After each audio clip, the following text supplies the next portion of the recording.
Segundo livro do profeta Samuel, capítulo de número 21.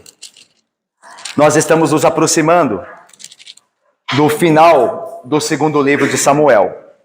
Nós, irmãos, nós leremos para o melhor entendimento nosso do que o texto bíblico narra, do versículo 1 até o versículo 14. Mas nós vamos pregar hoje a primeira parte desse texto. Nós vamos dividi-lo nesse domingo e no domingo que vem. Ok? De 1 a 14 nós vamos dividir esse texto. Só que hoje nós vamos pregar apenas no versículo 1. Ok? Apenas no versículo 1. Mas nós vamos ler todo o texto, Vitória. Tá bom? Acompanhe a leitura.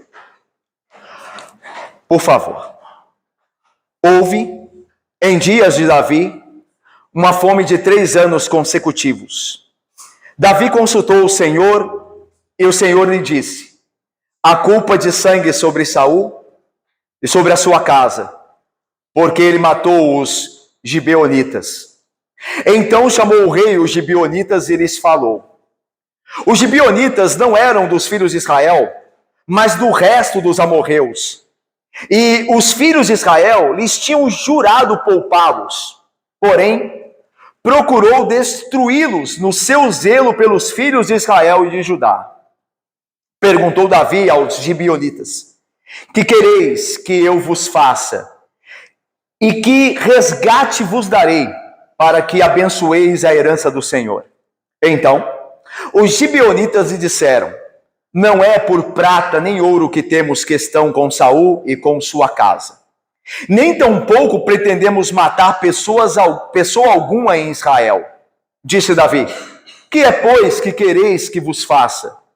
Responderam ao rei: quanto ao homem que nos destruiu e procurou que fôssemos assolados, sem que pudéssemos subsistir em limite algum de Israel, de seus filhos, se nos deem 7 homens, para que os enforquemos ao Senhor, em Gibeá de Saul, o eleito do Senhor.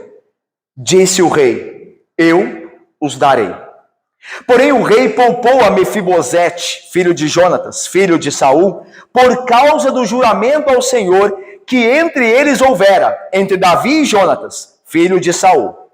Porém tomou o rei os 2 filhos de Rispa, filha de Aiá, que tinha tido de Saul, a saber, a Armone e a Mefibosete, como também os 5 filhos de Merabe, filha de Saul, que tivera de Adriel, filho de Barzilai, Meolatita, e os entregou nas mãos dos gibeonitas, os quais os enforcaram no monte perante o Senhor. Caíram os 7 juntamente.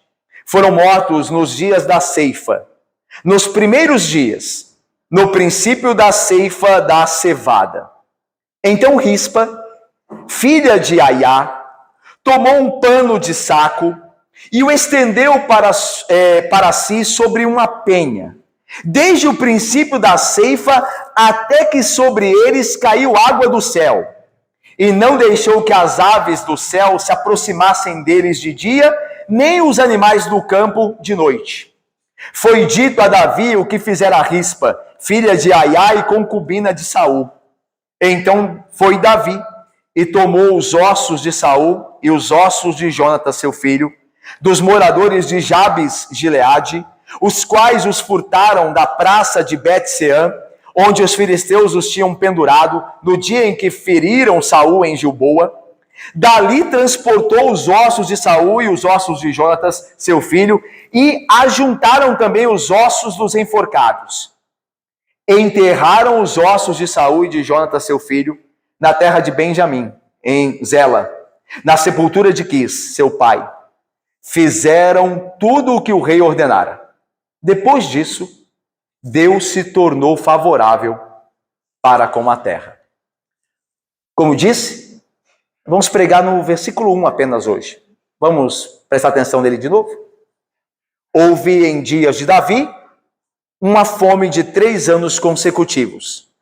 Davi consultou ao Senhor, e o Senhor lhe disse: há culpa de sangue sobre Saul e sobre a sua casa, porque ele matou os gibeonitas. Vamos orar? Ó Deus santo e justo, conduza-nos, ó Pai, na pregação da tua palavra, que nós sejamos fiéis na exposição da mesma, ó Deus, e que ela nos fale da tua justiça, do teu juízo, mas da tua graça em Jesus Cristo também. Assim nós oramos, com perdão dos pecados, no nome do nosso Salvador Jesus. Amém.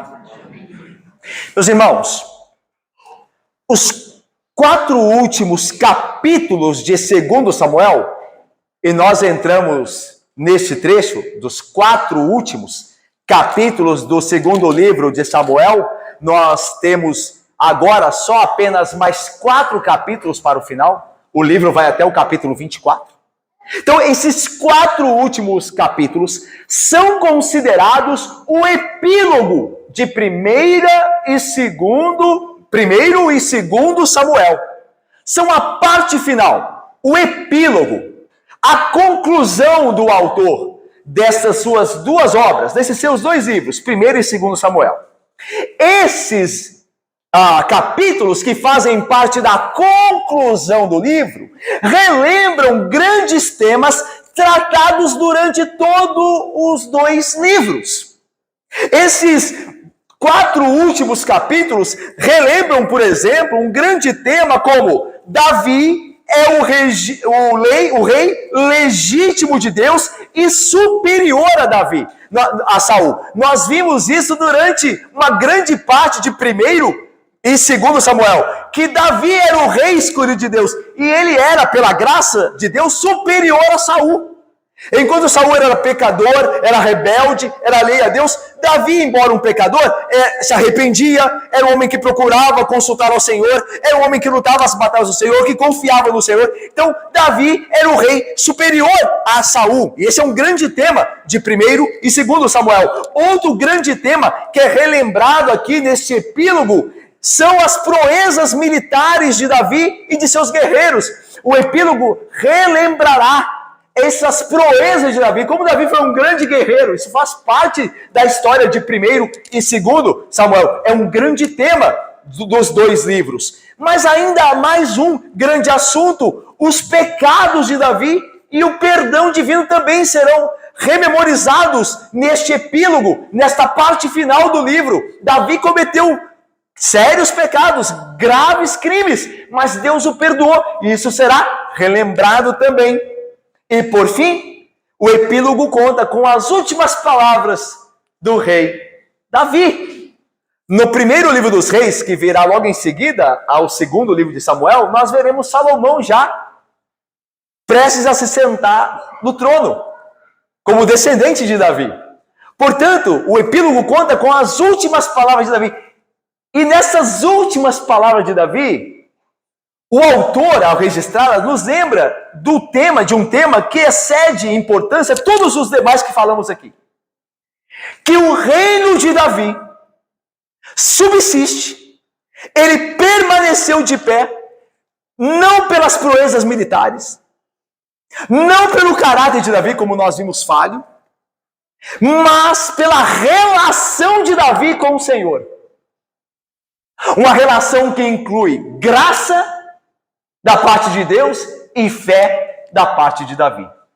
É por isso que o reino de Davi prevaleceu. Não por Davi, nem por sua habilidade militar, mas porque Deus lhe deu da sua graça. E Davi creu no Senhor.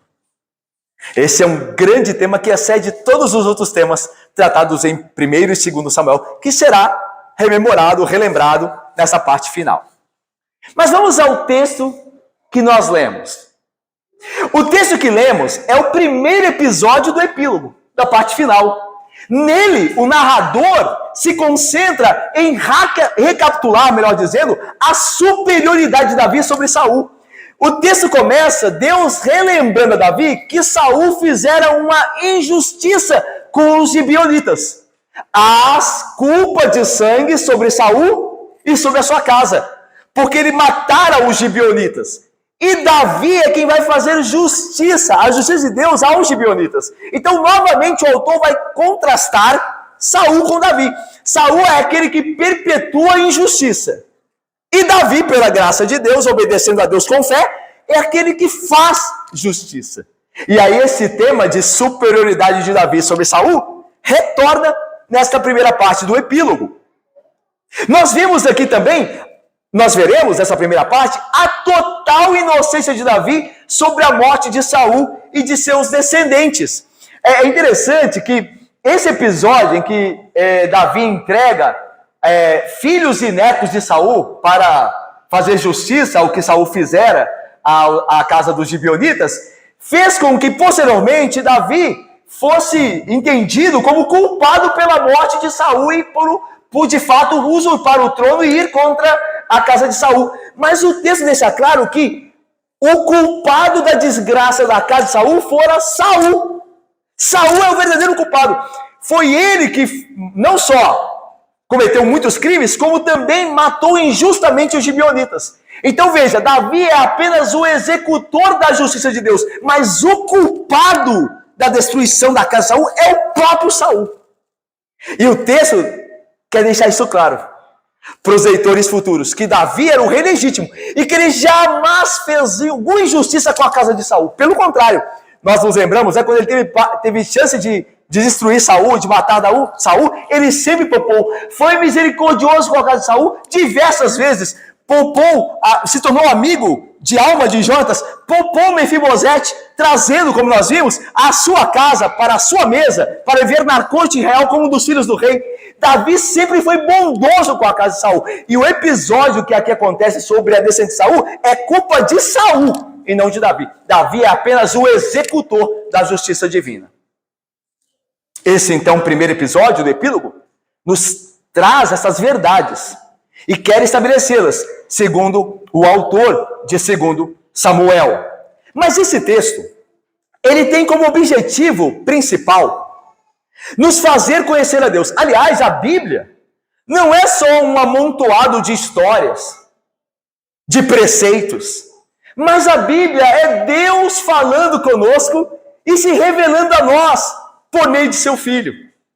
Então, quando nós lemos a Bíblia, nós devemos procurar conhecer a Deus, o seu caráter, a sua glória, o seu poder, a sua justiça, a sua misericórdia.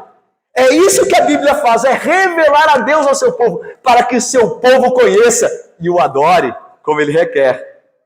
Por isso, não contrário ao propósito da Bíblia, esse texto também nos fala sobre o caráter de Deus, mostrando principalmente que Deus é justo, e executa o juízo, e ao mesmo tempo é paciente e misericordioso. E nós veremos isso. Mas como eu disse, hoje, apenas o versículo 1. Vamos lá então? Olha o versículo 1. O autor começa dizendo o seguinte: houve em dias de Davi uma fome de 3 anos consecutivos. Davi consultou ao Senhor, e o Senhor lhe disse: a culpa de sangue sobre Saul e sobre a sua casa, porque ele matou os gibeonitas. Irmãos, fome na Palestina não era uma coisa rara. A Palestina é uma região árida, em que as secas não são raras. Pelo contrário, são frequentes. Junte-se às secas frequentes na Palestina, as colheitas ruins, resultantes de falta de orvalho e chuva. Então, ter um período de fome na Palestina não era uma coisa de outro mundo. Era uma coisa esperada, por conta da aridez e por conta da falta de chuva e de orvalho. Só que o que acontece no texto é que havia já 3 anos que essa fome, ou seja, que não chovia, não caía orvalho, por isso não há comida, e daí fome, permanecia esta fome sobre Israel. E é por isso que Davi, graça, consultará o Senhor. Porque Davi imagina que algo está acontecendo a mais do que a providência na estação, na frequência de secas ou de fome. algo anormal está acontecendo, porque pela duração da fome, são 3 anos consecutivos. Daí então Davi vai buscar ao Senhor. É interessante que a fome, a seca, a fome, a falta de chuva, eram meios também que Deus usava para amaldiçoar o povo dele quando o povo não ouvia, não obedecia. Tanto que em Deuteronômio, Débora, Diácono Felipe, Leila, em Deuteronômio 28 diz: se vocês não me ouvirem, André, eu enviarei a vós outros e sobre vós pragas, terremotos, guerras, e aí fome. Então, a fome poderia ser por um pecado de Israel. E Davi quer saber o porquê que eles estão enfrentando esta fome tão duradoura. E o texto diz então que ele faz o quê? Ele vai buscar o Senhor. Ele vai consultar o Senhor. Olha o texto. Davi consultou ao Senhor. E é interessante aqui. E o Senhor lhe disse. Então vamos aí. Davi consultou ao Senhor. E o Senhor lhe disse.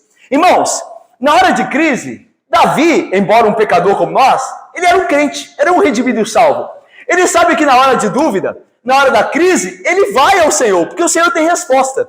Aí a ideia é de que ele buscou a face do Senhor. A ideia é, buscou o favor do Senhor. Ele quer que o Senhor o ajude.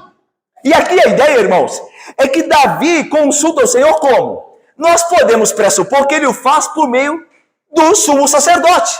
Lembra? Que carregava o Urim-Tumim? E através do Urim-Tumim se conhecia a vontade do Senhor.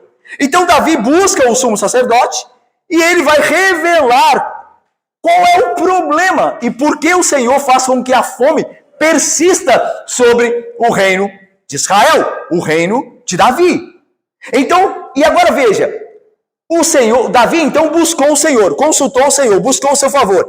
E o Senhor lhe respondeu. O texto diz, Daniel e Marcelo, e o Senhor lhe disse, irmãos, o Senhor Deus não deixa de responder todos aqueles que o buscam.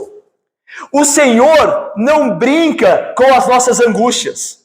O Senhor não nos deixa em suspenso, de forma alguma. Lembra do que cantamos? Pedi, pedi e dá-se-vos-á. Buscai e achareis. Batei e abri-se-vos-á. Ou seja, quem busca o Senhor recebe do Senhor a direção, recebe do Senhor a instrução. Aqui acontece imediatamente. Davi buscou o Senhor e o Senhor lhe disse. Então, irmãos, nós devemos buscar sempre a Deus. Quando nós não soubermos o porquê as coisas estão nos acontecendo, nós devemos ir à palavra do Senhor, devemos ir à adoração comunitária pública da igreja, e ali Deus nos falará, nos dará uma instrução. Nós devemos orar ao Senhor. Senhor, por que isso está acontecendo? Se é pecado meu, mostra-me onde eu falei, me corrige, Senhor. Eu quero fazer a tua vontade, me abençoe. E o Senhor responderá. O Senhor jamais frustrará aqueles que o buscam, aqueles que procuram o seu favor. Mas veja, o que o Senhor disse a Davi? O Senhor vai dizer a Davi o porquê de tudo aquilo, porque daquela fome que se prolongava já há 3 anos consecutivos. Olha aí, o versículo 1 diz, e o Senhor lhe disse. O que o Senhor disse? O motivo? Olha aí, vamos ver juntos?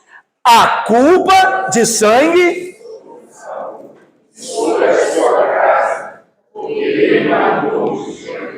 Saul e a sua casa são culpados do sangue dos Gibeonitas.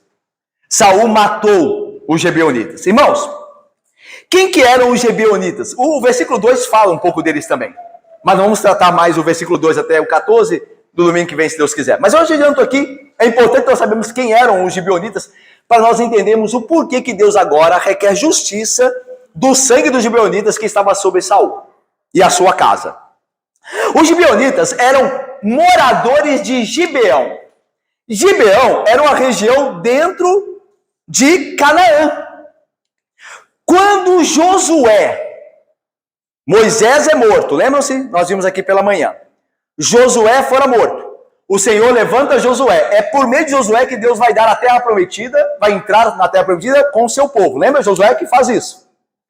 Quando Josué se dirige à terra prometida, o Senhor dá uma ordem a ele e o povo. Vocês vão destruir todos os povos que estão lá. Porque a terra é vossa. Obviamente a terra é de Deus, ele dá quem quer. Então ele deu a terra aos israelitas. Então não é invasão de terra, eles não estão desapropriando ninguém de terra, de pertence, como se vê aí às vezes, falando alguns teólogos que nada sabem. A terra é de Deus, ele dá a quem ele quer. Ele tem direito sobre tudo, sobre a terra, e ele deu aos israelitas. Então os israelitas agiram como agiram, baseado na autoridade do Senhor da terra, como Davi diz no Salmo 24. Do Senhor é a terra e não só ela, o mundo e os que nele habitam. Então, aqui nós estamos falando de outra coisa. A propriedade é do Senhor e ele transfere para quem ele quiser. E ele deu aos israelitas. Josué vai entrar na terra e recebe a ordem de extirpar os povos que ali estão. Quando eles começam a fazer isso, e o primeiro pela ação divina, mostrando que é Deus que vai fazer isso por eles, é Jericó. Quando eles começam a fazer isso, o que acontece? Os gibeonitas, que estão ali em Canaã, começam a temer, porque eles também vão ser destruídos. Isso está lá em Josué 9. E eles montam um estratagema, uma estratégia. O que eles fazem? Eles dizem assim, se nós ficarmos aqui parados, esse povo israelita vai chegar aqui, esse Deus com eles, irá nos destruir. O que vamos fazer? Aí eles tiveram a seguinte ideia. Nós vamos nos vestir com roupas desgastadas. Vamos pegar alguns pães já velhos, embolurados, e nós vamos fingir que nós caminhamos por muito tempo, vindos de outra terra, distante de Canaã. E nós vamos pedir aos israelitas que nos acolham e façam aliança conosco, porque nós não somos daqui. Aí foram eles, se vestiram com roupas desgastadas, com comida já velha, estragada, e chegaram lá diante dos israelitas, diante de Josué. Aí Josué disse, olha, vocês vieram, nós viemos da terra distante, nós não somos daqui, e queremos fazer paz com vocês e tudo mais. E aí os israelitas juraram a eles paz. Juraram, não, vocês não são daqui, Deus nos mandou destruir os que são daqui de Canaã, como vocês não são, nós vamos dar paz a vocês, nós vamos ir na aliança com vocês, vocês serão nossos amigos. E pronto, ficou por assim, no primeiro momento. Só que posteriormente, o texto de Josué 9 diz isso, os gibeonitas foram descobertos, eles descobriram que os israelitas descobriram que os gibeonitas eram vizinhos deles. E aí então os israelitas disseram assim, nós temos que matá-los agora, porque Deus falou matar esse povo que é daqui. Aí Josué disse, os príncipes de Israel disseram, nós não podemos. Nós juramos diante do Senhor que não lhes faríamos mal. Nós temos que cumprir o juramento. E os gibeonitas foram poupados por conta do juramento que Josué e os príncipes de Israel fizeram a eles. E os israelitas fizeram dos gibeonitas servos, catadores de lenha e tudo mais, para ficarem ali e ajudarem. Mas juraram diante de Deus que não lhes fariam mal. O que aconteceu posteriormente no reinado de Saul? Saul, como era um homem assassino, lembra que Saul gostava de matar inocentes. Lembra que ele matou os sacerdotes de Nob, porque acolheram a Davi? Lembra? Ele foi lá e matou todo mundo. Ele queria matar o próprio filho, Jonatas, por causa da aliança dele com Davi. Ele ameaçou matar Davi. Então ele quer matar inocentes. Ele é um homem que matava arroz inocentes, Elisa. Saul, num zelo, sem conhecimento por Israel, como nos informa o texto de número 2, no final dele, olha o versículo 2. Porém, finalzinho. Porém, Saul procurou destruí-los, aos gibeonitas, no seu zelo pelos filhos de Israel e Judá. A ideia é a seguinte. Lembra que Deus tinha dito que tinha que estipar a terra dos moradores? Só que no caso dos gibeonitas não podia fazer. Por quê? Porque eles haviam jurado não lhes fazer mal. Só que Saul disse assim, não, eles são cananeus, são daqui, e nós vamos destruir porque Israel vai mandar em tudo. E ele passou por cima do juramento, passou por cima da promessa que foi feita diante de Deus, e destruiu grande parte do povo dos gibeonitas. Então ele quebrou o juramento, ele quebrou a promessa. E agora, Deus aparece, dizendo assim, olha, eu não esqueci o que fez Saul com os gibeonitas. E Saul morreu, é verdade, pelos seus pecados. Mas a destruição dos gibeonitas veio sobre mais gente. Por isso, a casa de Saul tem que pagar também.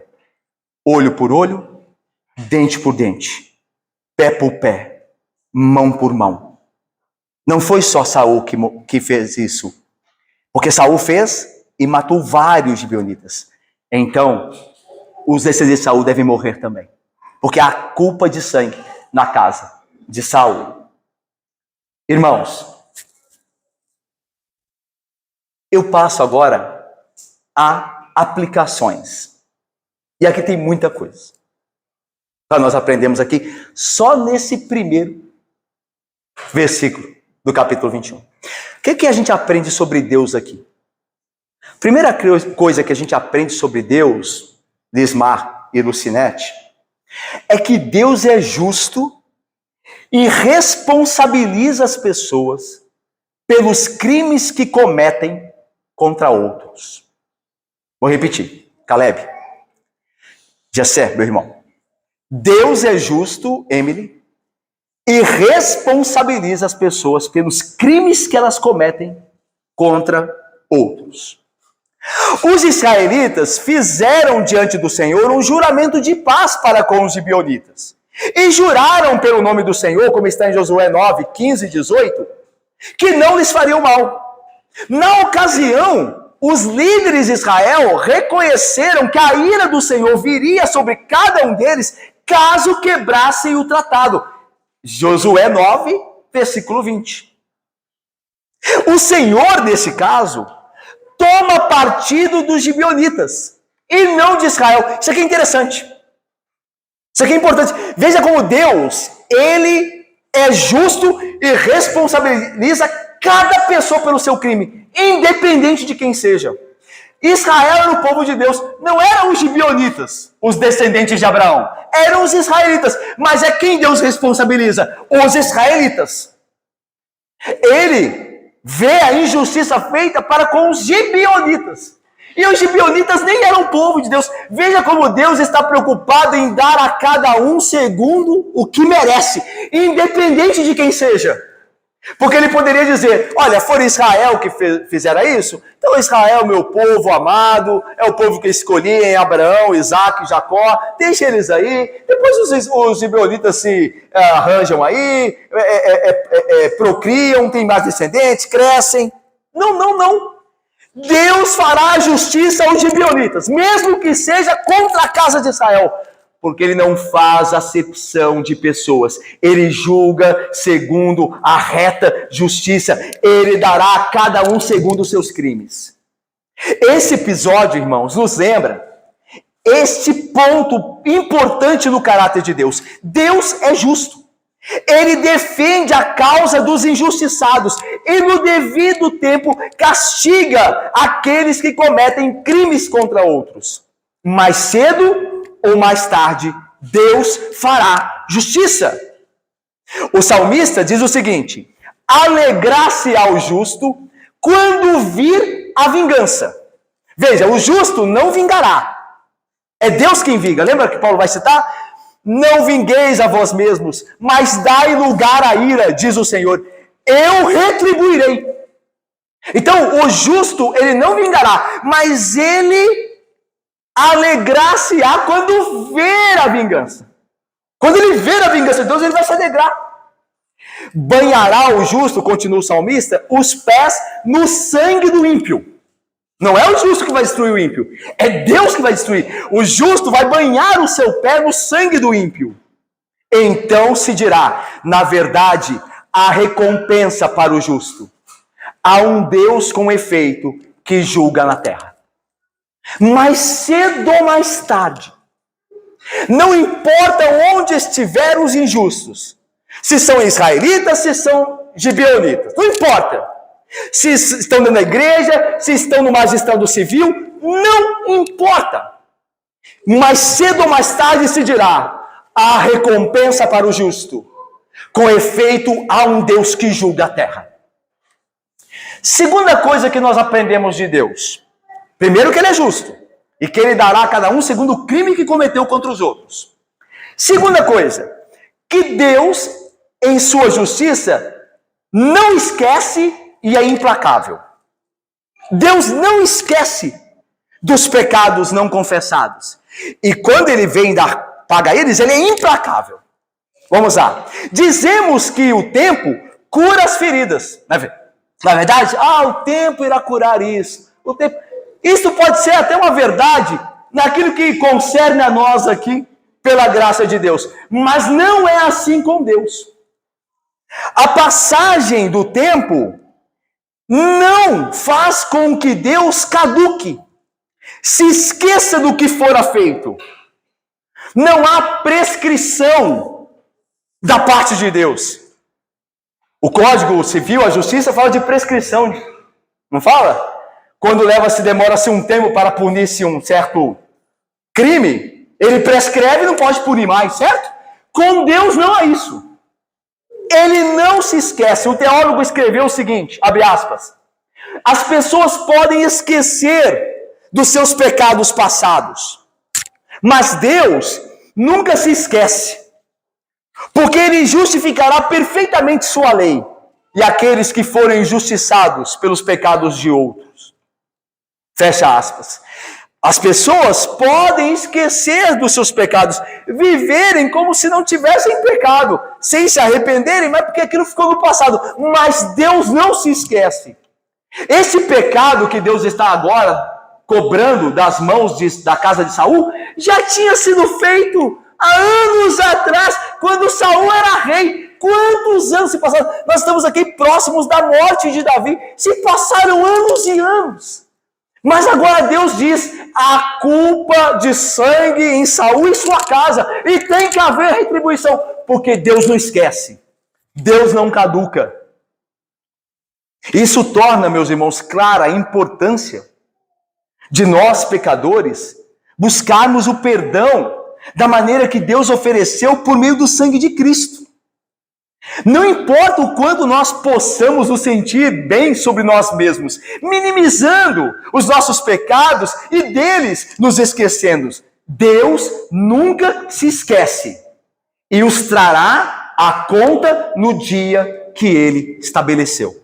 Deus não se esquece dos pecados não confessados, dos pecados não arrependidos. Ele não se esquece. Então não adianta pecar, não se arrepender e achar que aquilo ficou no passado e que Deus não se lembra. Deus se lembra. Ok? É o que o texto diz. Ele se lembrou. Terceira coisa que nós aprendemos sobre Deus. Primeiro, é que Deus é justo. Ele dará a cada pessoa segundo os seus crimes. Segundo, que Deus, ele com relação ao pecado, ele não se esquece e é implacável na execução da justiça. Terceiro, o que mais ensina? Que o julgamento de Deus dá a justa retribuição aos pecados. Não pode haver, meus irmãos, não pode haver dúvida de que muitos israelitas morreram por causa da fome que Deus enviou sobre a terra, os 3 anos consecutivos, por conta do pecado de Saul. Quão apropriado isso foi para a punição de morte que viera sobre os gibeonitas. Muitos gibeonitas foram mortos por Saul. Então agora muitos israelitas morrem por conta desse pecado não pago, desse pecado não expiado, desse pecado não resolvido. Deus dá justa retribuição. A lei de Deus declara o seguinte, em Êxodo: se houver mal, então pagareis vida por vida, olho por olho, dente por dente, mão por mão. Está vendo a justa retribuição? Pé por pé, queimadura por queimadura, ferida por ferida, açoite por açoite. Êxodo 21, 23, 25. Qualquer um que acredite que essa justiça retributiva, da qual o Antigo Testamento dá testemunho, terminou com o Antigo Testamento, deve considerar a imagem do juízo que apresenta o livro de Apocalipse. Qualquer um que disser assim, esse negócio de olho por olho, Deus fala olho por olho, dente por dente, isso aí passou, isso é do Antigo Testamento. Agora que no Novo Testamento a gente pode pecar, que a coisa não é bem assim, que Deus minimiza, que Deus não vai cobrar porque também não está tão irado. Essa pessoa não considerou o que está escrito no livro do julgamento, no livro do Apocalipse. Lá está escrito que os os santos que foram mortos injustamente pelo testemunho de Cristo estão no céu, enquanto Cristo não vem, dizendo ao Senhor o seguinte, como João diz aqui: clamaram em alta voz dizendo: até quando, ó soberano Senhor, santo e verdadeiro, não julgas, nem vingas o nosso sangue dos que habitam sobre a terra? Lá no céu, as almas dos mártires, eles estão clamando ao Senhor, dizendo: até quando não retribuirás o que fizeram conosco?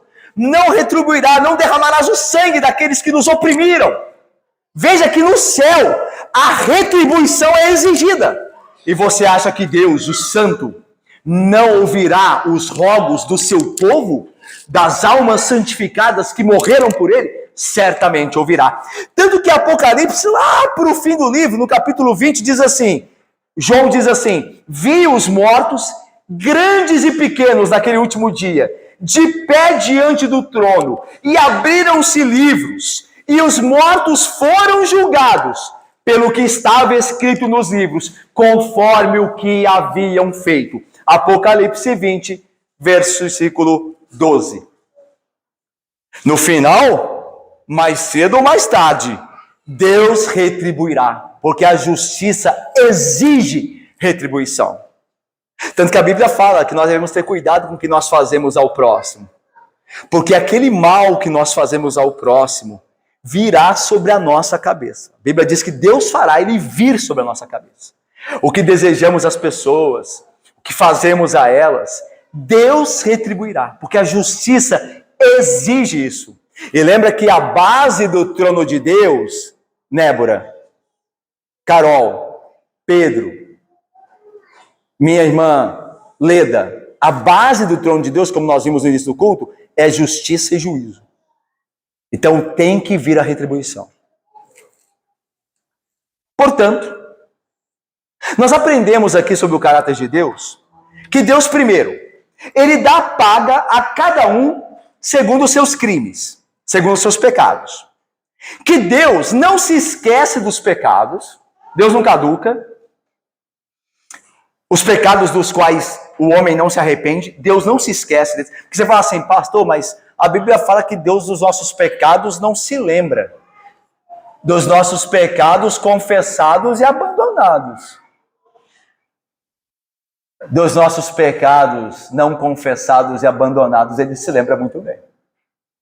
E ele vai dar a retribuição. Então Deus não se esquece e será implacável na retribuição, porque Deus é um justo juiz. E agora a pergunta é, sabendo isso de Deus através só desse versículo, porque aqui nós vemos que Deus é justo, porque está exigindo justiça, que Deus não se esqueceu, que Deus vai dar ordem a Davi e vai de fato aprovar a atitude de Davi em dar cabo dos 7 descendentes de Saul, porque ele é implacável em sua justiça, ele tem que ser assim. A pergunta é, o que nós fazemos aqui, eu e você hoje, diante do caráter de Deus? O que eu e você, pecador, eu e você aqui, todos nós pecadores, fazemos diante disso? Porque nós temos pecado. Se Deus não se esqueceu? E se Deus só está esperando a hora de nos dar a justa retribuição?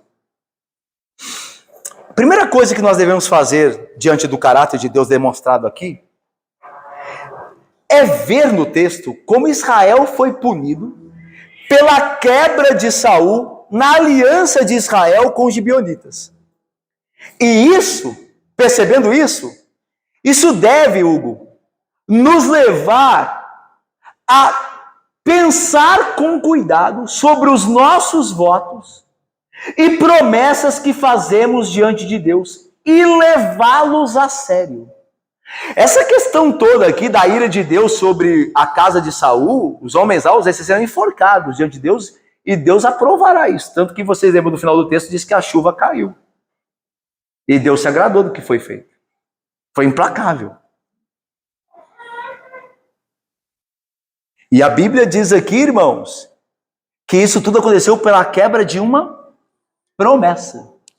A quebra de uma aliança. Pode parecer para nós, meus irmãos, que isso só tem a ver com aqui a esfera da igreja, é a esfera eclesiástica, né? Que Deus está preocupado com o que acontece aqui, com as promessas que fazemos aqui, os votos religiosos, mas não.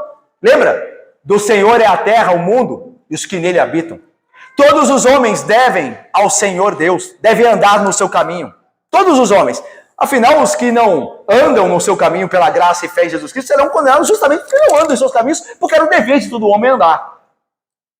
Visto isso, o que Deus fará com o médico que formou-se prometendo zelar pela vida humana e está mais preocupado com ganhar dinheiro do que com beneficiar os doentes? O que Deus fará com os advogados que juraram? Não tem o juramento lá? Elisa, não tem o juramento, Elisa? Juramento, eu juro, eu prometo. E aquilo é feito diante de Deus, irmãos. Eles podem nem citar o nome de Deus, mas Deus está ali. O Senhor de todas as coisas, o Senhor de cada um deles. E eles juraram defender a verdade. Os advogados prometem defender a verdade e o juízo. A justiça. O que Deus fará com eles quando eles não fazem isso? Quando eles estão preocupados em ganhar dinheiro, corromper a justiça. Você acha que Deus deixará a eles impunes? Só porque eles não são da igreja? O que Deus fará aos magistrados que no dia da posse colocam a mão sobre a Bíblia e prometem fazer justiça, guiar o povo e a sociedade? Você acha que Deus permitirá que eles prevaleçam? Claro que não. Deus não permitirá porque é justo. Daí, irmãos, todos esses prometem, juram, mas não, muitas vezes, ligam para o que juram. Mas nós, cristãos, na igreja, na nossa profissão, quando somos chamados a jurar, devemos ter cuidado e levar a sério os nossos votos e promessas. Porque Deus não se esquece quando uma aliança é quebrada.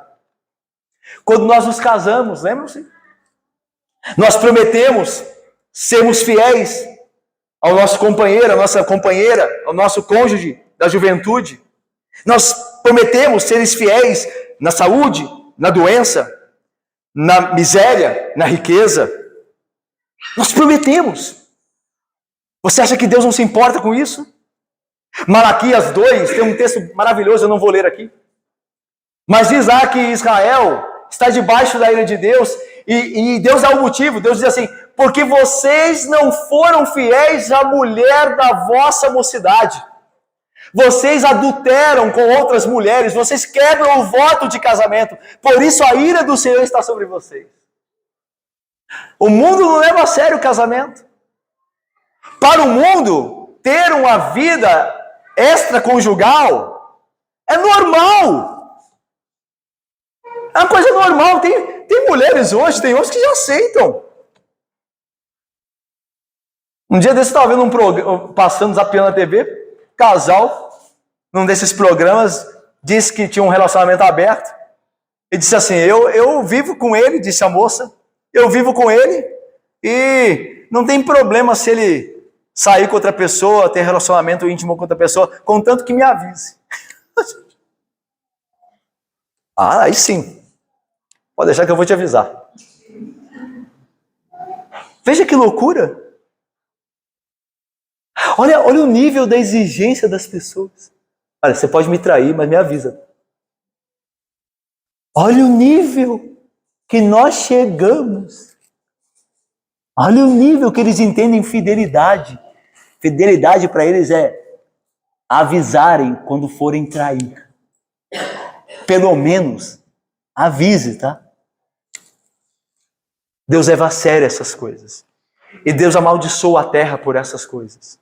E Deus amaldiçoa uma casa por essas coisas. Quantos filhos sofrem por divórcio por conta de adultério? Quantas crianças têm a vida toda... Você viu aqui os descendentes de Saul pagando pelo erro de Saul, né? Aí você acha que é só do Antigo Testamento isso, né?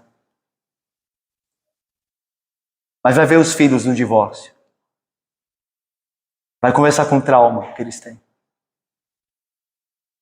Vai ver a dor que eles sentem, a dificuldade que eles têm de se comprometer. Porque eles lembram do que o pai e a mãe fizeram. Você está vendo, irmão? Isso aqui é uma lei. Isso não vai mudar porque eu e você acham que isso não acontece mais. É uma lei de Deus. Isso sempre acontecerá, porque a palavra dele é fiel, ele é um Deus justo.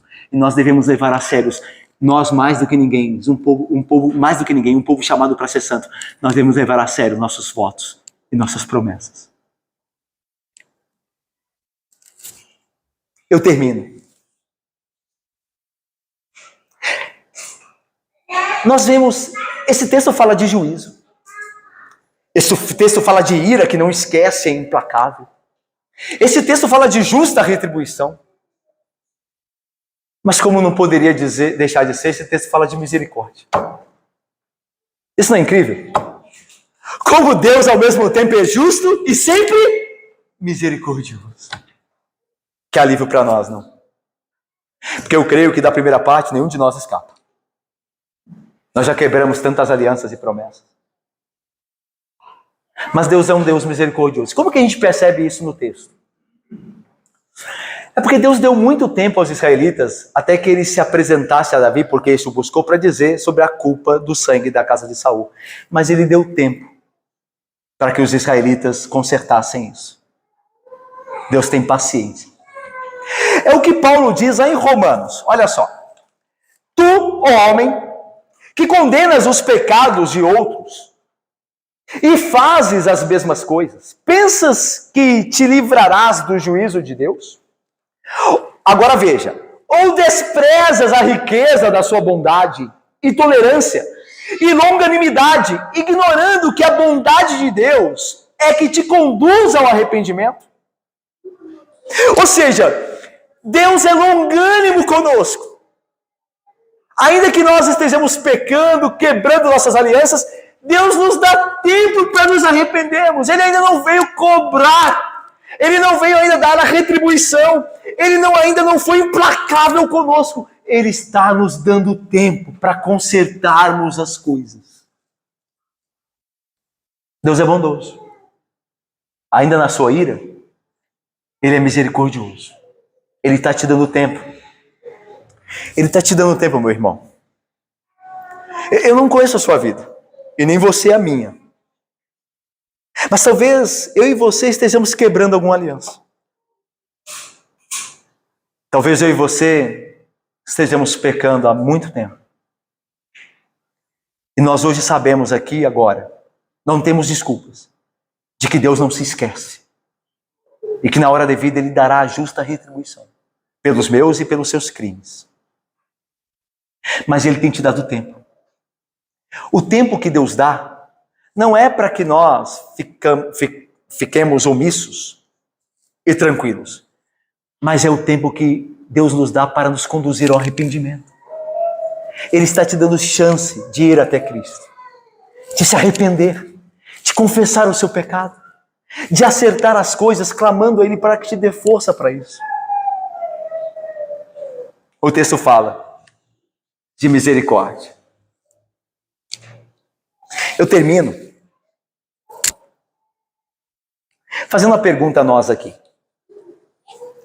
Como esse texto nos fala de Cristo? A Bíblia aponta para Cristo. E não quer dizer que todo o texto fale diretamente de Cristo. Mas toda a Bíblia, todos os livros, eles estão preocupados em revelar a graça e o amor de Deus em Cristo. Como é que esse texto, como é que esse versículo nos fala do que aprendemos aqui de Cristo Jesus? Ele nos aponta para Cristo ao reconhecermos que Cristo é aquele por meio de quem Deus acertou o que devíamos a Ele. Lembra que Deus exige retribuição? Lembra que Deus tem que ser implacável contra o pecado? Pois Ele foi em Cristo Jesus por nós. Ele deu a retribuição que nós merecemos em Cristo. Ele foi implacável em Cristo. Tanto que Isaías vai dizer assim: ao Senhor Deus agradou moê-lo. Ele foi moído Deus foi implacável com seu Filho por causa de nossos pecados. Veja que Deus cumpriu a sua justiça em Jesus Cristo. Nós não somos salvos de graça, nós somos salvos pela graça, mas não de graça. Alguém sofreu a implacável ira de Deus por nós. E este alguém é Jesus Cristo. Ele é a propiciação. Ele é o sacrifício apropriado por nós. Porque Deus julgou o nosso pecado nele. E por isso nós, pecadores, nós que quebramos muitas vezes a aliança, somos perdoados e aceitos diante de Deus. Porque Deus cumpriu a sua justiça em seu Filho. O escritor aos Hebreus, e eu termino lendo, vai dizer assim: Jesus, porém, tendo oferecido para sempre um único sacrifício pelos pecados, assentou-se à destra de Deus, aguardando daí em diante, até que os seus inimigos sejam postos por estrado dos seus pés. Porque, com uma única oferta, aperfeiçoou para sempre quantos estão sendo santificados. E disto nos dá testemunho também o Espírito Santo, porque após ter dito, esta é a aliança que farei com eles, depois daqueles dias, diz o Senhor, porei no seu coração as minhas leis, e sobre a sua mente as escreverei, o Espírito acrescenta, também de modo algum me lembrarei dos seus pecados e das suas iniquidades para sempre. Lembra-se? Deus não se esquece, lembra? Mas em Cristo, Ele se esquece. De nenhum modo me lembrarei dos seus pecados e das suas iniquidades para sempre. Graças a Deus por Jesus Cristo. Eu e você temos nele a satisfação da justiça de Deus. Creia em Jesus Cristo. Arrependa-se. Creia nele. Creia no seu poder. Peça a Ele a graça e o poder de consertar as coisas. Ele te dará, Ele fará isso em ti e por ti. Jesus Cristo é a nossa justiça. Que Deus abençoe. Amém, irmãos.